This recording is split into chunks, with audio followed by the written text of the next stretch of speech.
বললা গো তোমাকে হাতে এগুলো কি সাহেব নামের গোলাম নাটকের 28 নম্বর পর্বে সাহেব মজিদের চাপে পড়ে মজিদের সাথে হাত মিলাবে।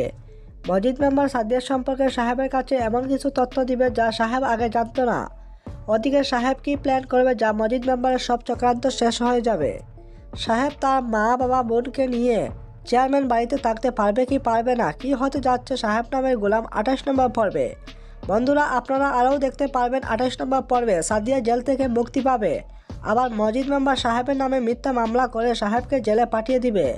কি হতে যাচ্ছে আগামী পর্বে, সাহেব নামের গোলাম 28 নম্বর পর্বটি কবে আসবে তা জানিয়ে দিব আজকের এই ভিডিওটিতে। তার আগে বন্ধুরা, কে কোথা থেকে ভিডিওটি দেখতেছেন অবশ্যই কমেন্ট করে জানাবেন। 28 নম্বর পর্বটি আগামীকাল 3টার সময় চলে আসবে। তো বন্ধুরা, ততক্ষণ ভালো থাকবেন, সুস্থ থাকবেন, আল্লাহ হাফিজ।